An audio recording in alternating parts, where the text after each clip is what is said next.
종교철학 6번째 강의를 이어서 시작하도록 하겠습니다. 이번 6번째 강의에서 우리가 다루고자 하는 것은 종교철학이 비판적이다라고 하는 이 주제를 가지고 우리가 이어서 계속해서 다루도록 그렇게 하겠습니다. 여기에서는 특별히 대륙의 철학자인 르네 데카르트가 생각했던 그 방법론을 살펴보도록 하고, 그리고 종교철학의 방법으로서 중요하게 간주되고 있는 논리적인 그런 문제와 또 적용 가능성의 문제를 우리가 살펴보도록 하겠습니다. 종교철학은 논리적이어야 한다라고 하는 것입니다.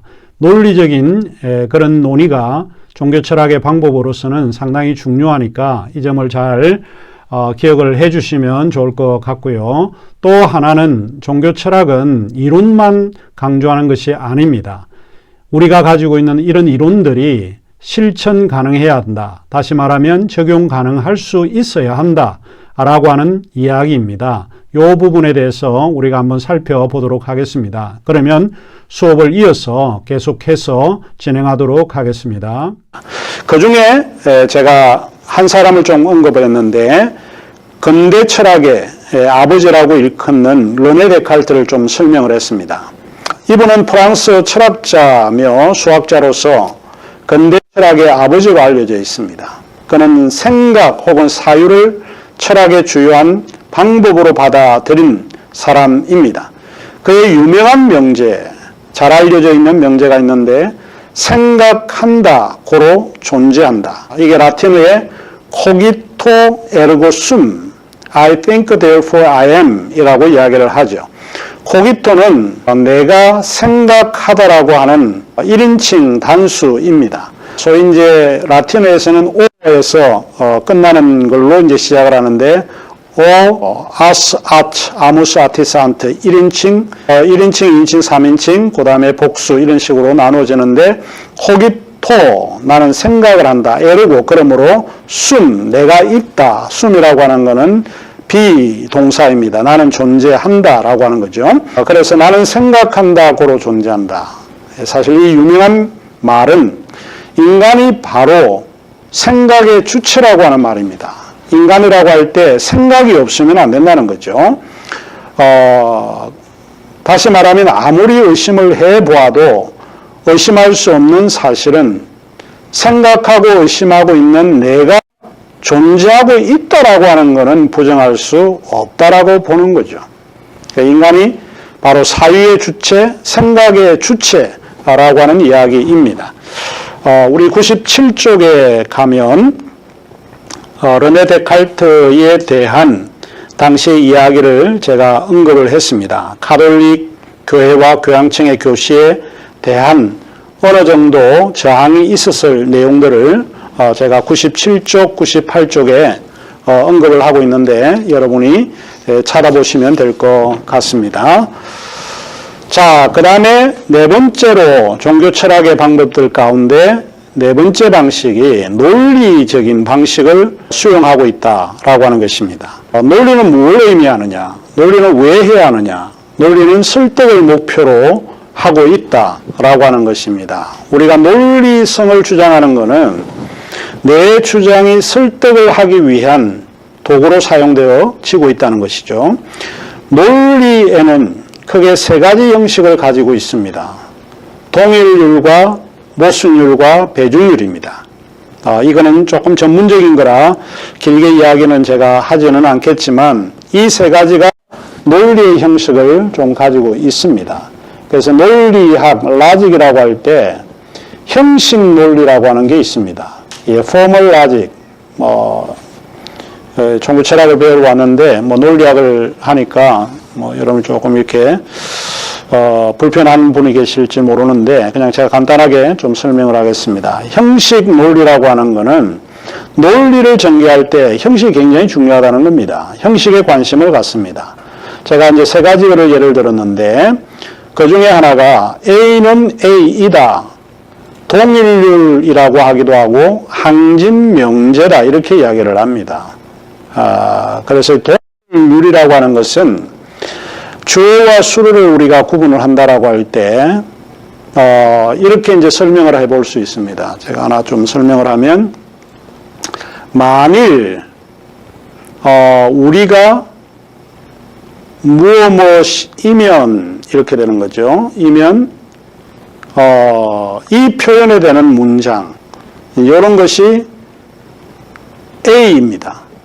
그런데 우리는 반드시 뭐뭐이다 이렇게 되는 거죠. 이게 또 A입니다. 이 두 개의 주장 가운데 이 주장이 똑같아야 된다라고 하는 거예요. 항진명제라고 이야기를 할 수 있습니다.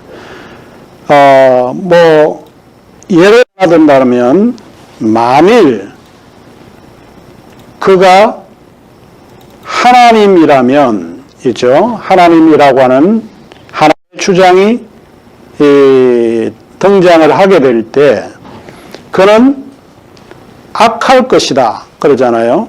그러면은 이거는 동일률에서 맞지는 않습니다. 하나님은 실제로 그가 악한지 선한지를 몰라도 논리적으로는 하나님이 되려고 하면 그 조건이 선하다라고 볼 수 있는 거죠. 혹은 선하다, 전능하다, 능력이 있다.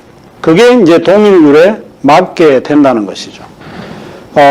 사실 무신론자들이 주장하는 내용들 가운데는 이 동일률에 맞지 않는 내용들이 굉장히 많습니다. 많은 무신론자들이 하나님은 전능하지도 않고 선하지도 않다는 거예요. 그거는 동일률 혹은 항진명제에 맞지 않은 주장을 하고 있습니다.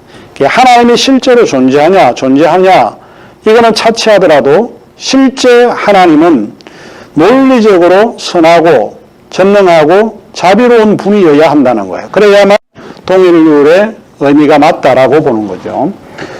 그 다음에 두 번째로 모순율인데, 모순율은 소위 이제 창과 방패의 논쟁에서 유래를 했습니다. 창은 말하기를 어느 방패에 다 뚫을 수 있다고 주장을 합니다. 반면에 방패는 말하기를 어느 창이든 다 막을 수 있다 이렇게 주장을 하는 거죠. 두 절대가 마주쳤습니다. 창과 방패는 서로 하나의 모순으로 두 절대의 만남이라고 볼 수 있는데, 그러면 서로의 주장을 결코 굽히지 않습니다. 우리가 읽는 책이나 논문에서 흔히 이런 사실을 발견하게 되는데, 그들의 주장은 다른 주장과 상치되는 경우가 흔히 있습니다. 그 사람의 말을 들으면 그런 것 같고, 다른 사람의 말을 들으면 그런 것 같죠. 왜 그런가? 이것은 확실히 그들의 주장이 절대적인 관점에서 출발하고 있기 때문에 그렇습니다. 이제 이런 관계에서 창과 방패의 관계를 이제 우리가 보통 이야기할 때 모순이라고 볼 수 있는 거죠. 그래서 논리학에서는 이 모순율입니다. 그 사람의 말이 맞는가, 내가 맞는 말이 맞는가, 두 모순을 어떻게 해결할 건가. 이것에 대해서 학문이 나온지도 모르지만 이 모순율은 서로 컨트라딕토리하는 그런 관계라고 볼 수 있습니다. 다시 말하면 참이기도 하고 거짓이기도 한 문장은 혹은 주장은 있을 수 없다라고 보는 거죠. 어느 진술이든 그 진술은 참이든지 아니면 거짓이어야 한다는 겁니다. 두 주장을 동시에 인정하는 문장이나 진술은 존재하지 않는다라고 보는 것이 모순율입니다. 그 다음에 형식 논리에서 배중률이라고 하는 게 있습니다. 모순율 외에도 요즘에는 배중률과 모순율을 따로 구분 안 하는 경향이 굉장히 많은데, 이 배중률이라고 하는 것은 원래 영어에 law of excluded middle이라고 하는 말로 사용을 했는데, 배중률은 흔히 제3의 배척 원리로 이해됩니다. 중간적 대안이 없다라고 하는 형식 논리학을 이야기를 합니다. 사고의 올바른 방식이나 법칙을 밝히는 배중률은 한 명제 또는 그 진술과 그것의 부정은 둘 다 거짓일 수 없다는 의미로 정의를 합니다. 그러니까 상호 모순되는 두 가지 명제나 진술을 판단하는 데 있어서 이것도 아니고 저것도 아닌 중간적인 제3의 판단은 excluded, 그러니까 그 판단은 있을 수 없다라고 하는 원리죠. A는 B이든지 아니면 A는 B가 아니든지 하는 이런 문장으로 설명되는 것을 배중률이라고 주장을 합니다. 자, 그 다음에 형식의 논리가 있으면 비형식적 논리도 존재를 하죠.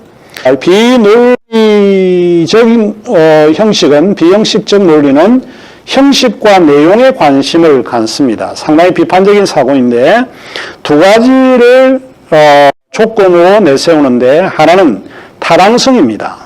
그러니까 이 비형식은 앞에 나와 있던 세 가지 형식과는 다른 비판적 사고를 이야기할 때 비형식이라고 보는 거죠.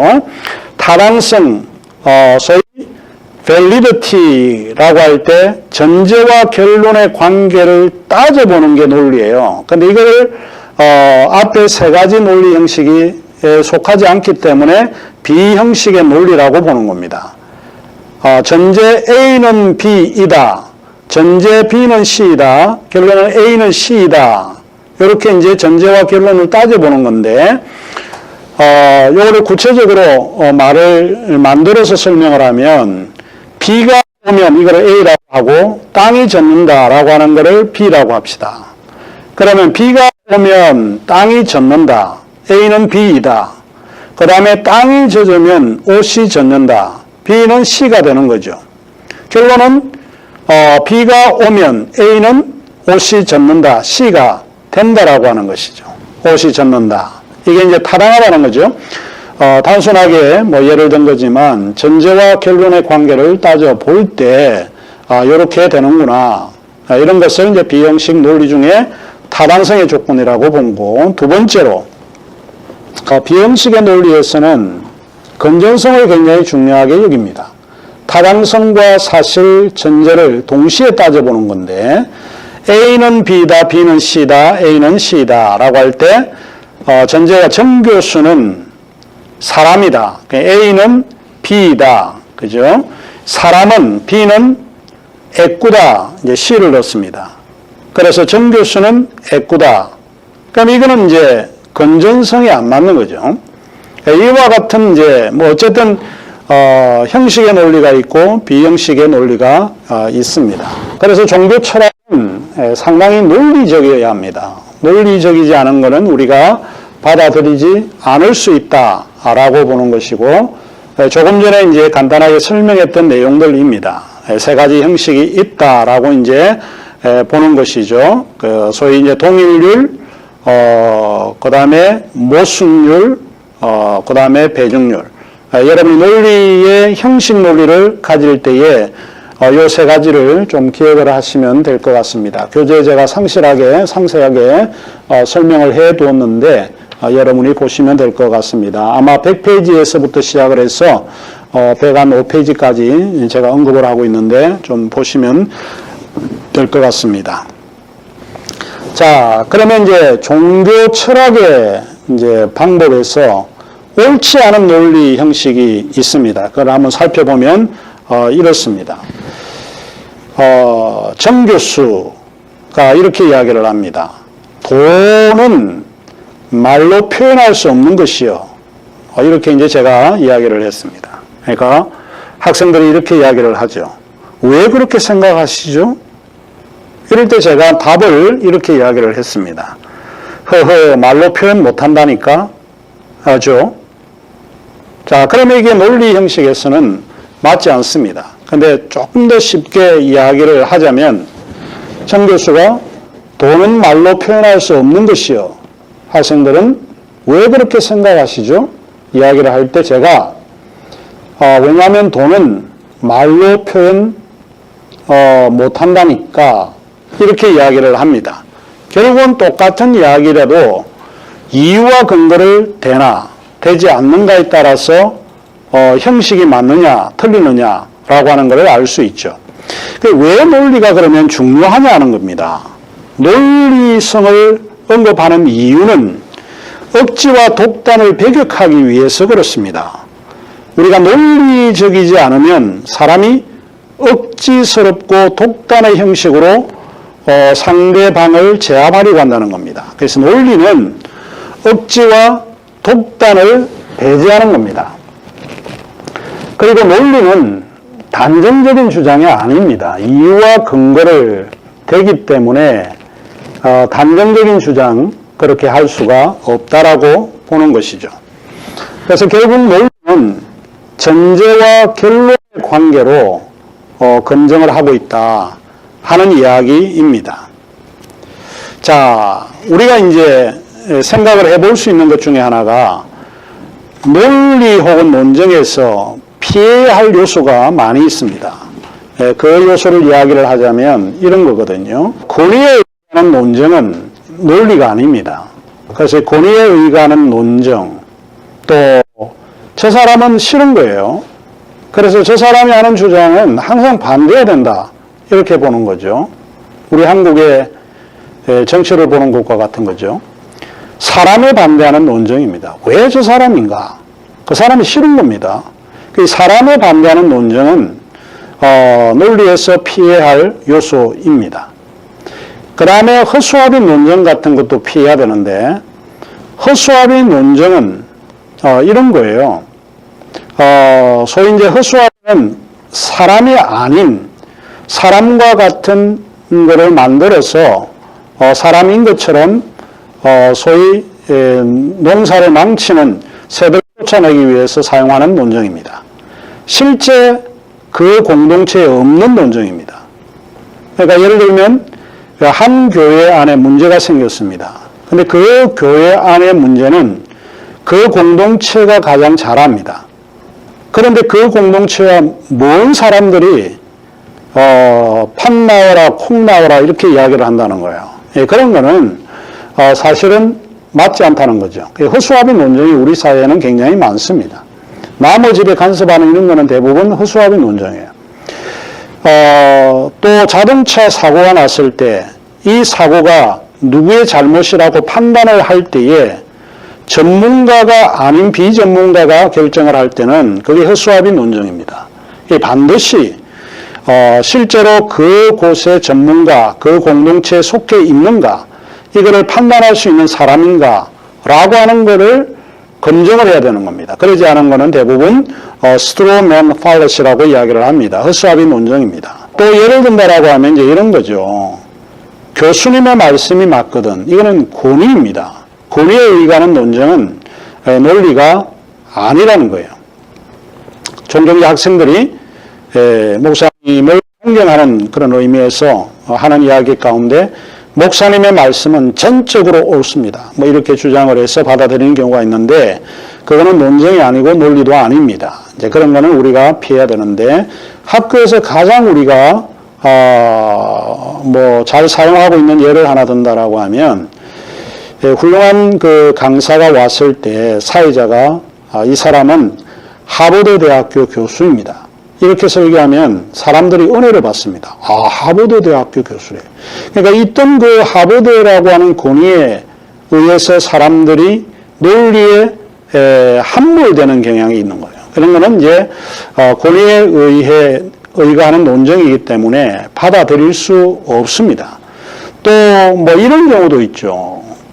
그래서 그 사람은 원래 그렇다고 하더라. 그러니까 우리가 어떤 지방의 사람들에게는 이런 이야기를 많이 합니다. 그 지방은 원래 그래. 이 고의적인 오해를 갖고 있는 거죠. 논리는 그런 방식으로 전개되어서는 안 된다는 겁니다. 그래서 이 논리를 가져야 될 이유는 억지, 이런 독단을 피하기 위한 것인데, 우리의 일상에서도 보통 사람들과 대화하거나 이야기를 하게 되면, 이런 고의적인 오해, 허수아비 논쟁, 사람에 반대하는 논쟁, 권위에 의하는 논쟁, 이런 것들이 굉장히 많이 등장하고 있다는 것을 생각해 볼 수 있습니다. 실제 나와 있는 예를 하나 제가 좀 들어보면 이런 겁니다. 아래의 논쟁은 전제와 결론의 관계가 잘못 맺고 있다라고 하는 것을 볼 수 있는데 제가 직접 인용을 했습니다.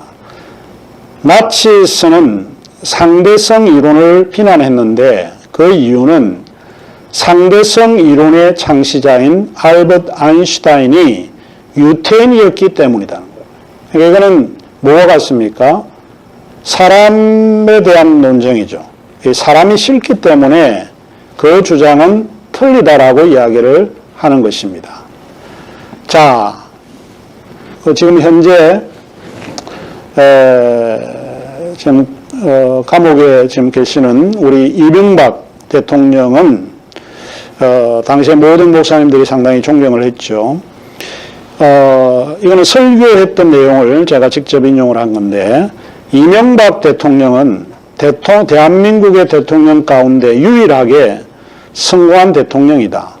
왜냐하면 그는 기독교의 장로이기 때문입니다.